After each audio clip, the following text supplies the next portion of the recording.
we caught up to him. Oh yeah, it's a nice fish. Beauty.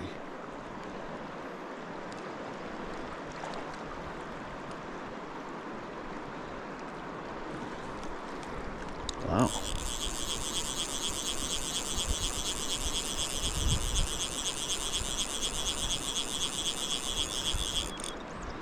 So here's a funny little fishing story to go along with.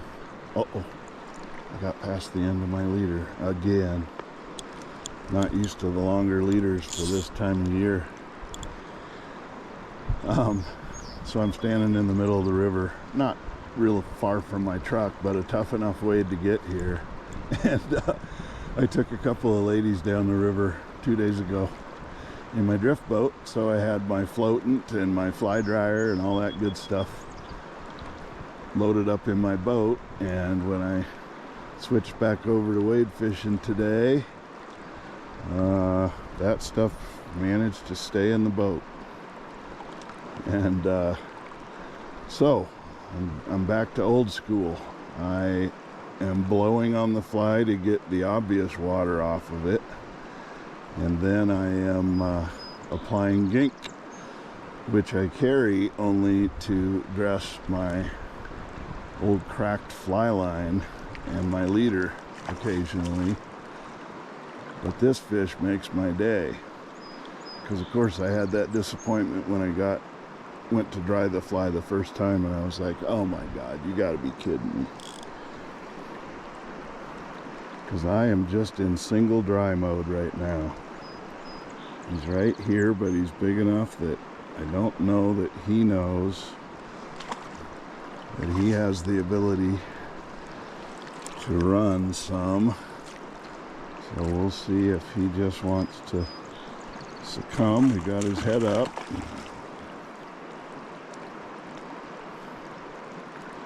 Got him on a little fly that I tie that is essentially a cross between a mayfly and a little golden stone. All right, buddy. You got your head up once. Here we go. Oh, we had our chance and I blew it.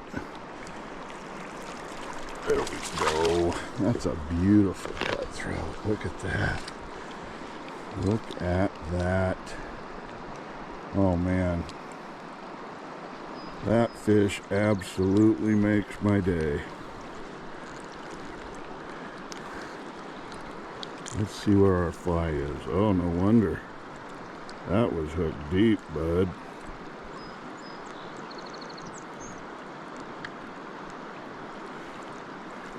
There we go. Got that out.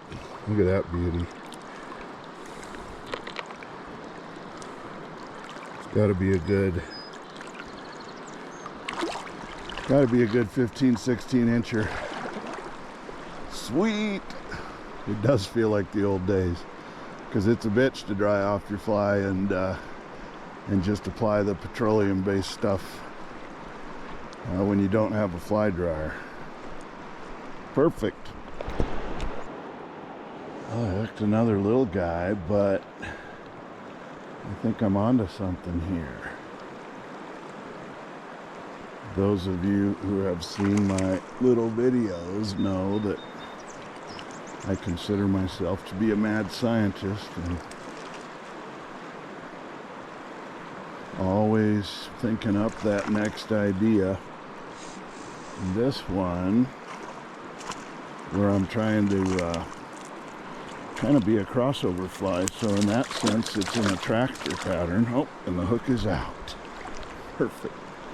So in that sense it's an attractor pattern, because I'm not specifically trying to imitate either the stonefly or the mayfly. But in this river, those two adult flies are very similar in color, and I happen to own the source of the best the secret sauce, so to speak, the secret material. It's my frickin' cat's fur, and he's an orange tabby, and every time I brush him I just tuck it in a little Ziploc bag, and I mean, I include it on all of my patterns, especially my golden stones, because that's how it started. And this river has continuous golden stone flies, but I've incorporated into my hoppers this kind of a crossover pattern. Yeah, so I have an unlimited supply as long as that boy stays as my roommate. So like I said, I am pretty sure we are on to something. I have about an 11-foot leader on, but the last section is only 4x. So my theory is that I want the fly to land a long ways from the end of my fly line. These fish have been fished over enough by this point in the summer that I think it's the fly line that is the major component in any spookiness, not the tippet size.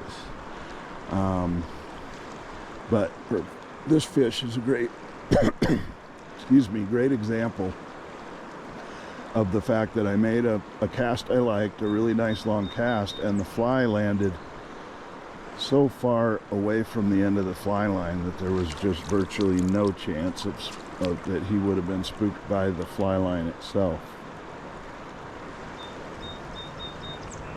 Another beautiful red-sided, probably a little buck. Oh. Now he decided he wants to go over there.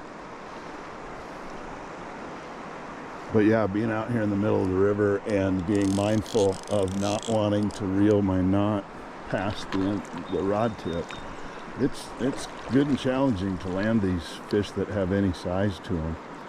And this guy does. He's just keeping his head down, bulldogging me. I mean, he's like right here, but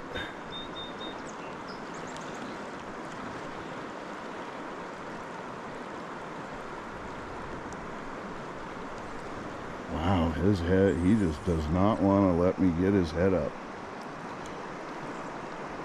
This is awesome. All right, Bubba. Shit, I think he's just as big as that first fish we got on this pattern. There we go. Now we got his head up. Let's see if we can get him on the first pass. We did. Very nice. Classic corner hook. Right in the jaw.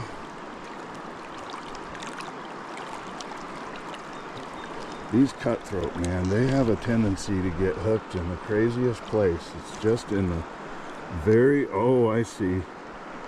He did a double whammy. He's actually hooked in the gill plate. I'll get you, bud. Just give me a second. Uh-oh. There we go. Yeah, he was hooked right on the edge of his gill plate. Oh man, that is so cool when you have an idea and come out and it works out. God, it's so cool.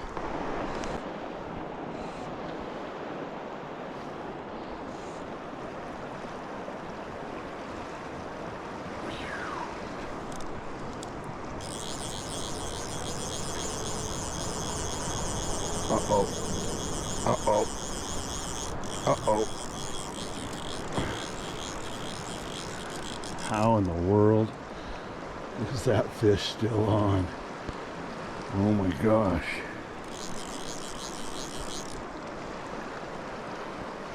Haven't seen him yet, but based on the way he took the fly, I'm thinking it's a really nice fish. Yeah, it is.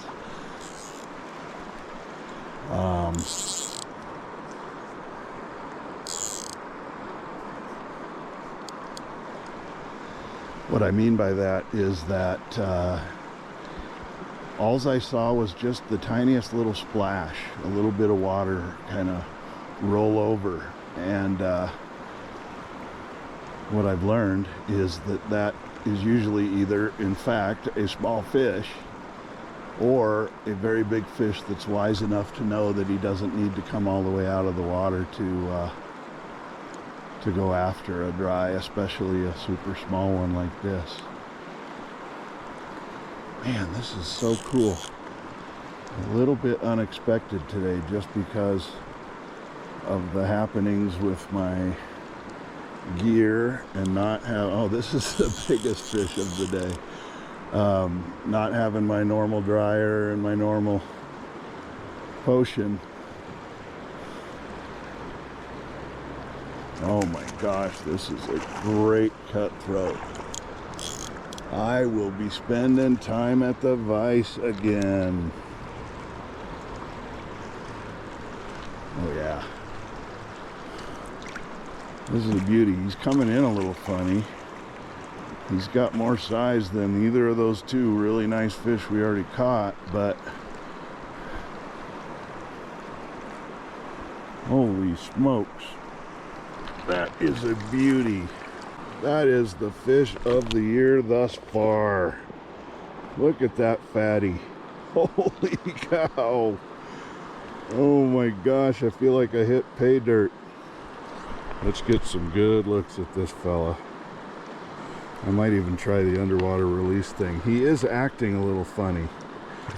And what I mean is he fought very hard in the beginning. There's my new creation right in the corner of his jaw in a spot that's going to be super hard to get out. That is a mammoth cutthroat by this river's standards. Let's see if we can get that out. I'm going to have to handle him. Holy cow. This is among the biggest cutthroat that I've caught in this stream. Okay, fly is out. Let's let him rest for a second. Let's gawk at this guy. I'm not kidding. I'm looking at him and I'm thinking he is a top 3 contender for cutthroat that I've caught in this river in a whole lot of fishing in the 4 years I've lived here. And he's just resting nicely. He is definitely one of the OGs. So I'm going to stop the camera and see what happens underwater.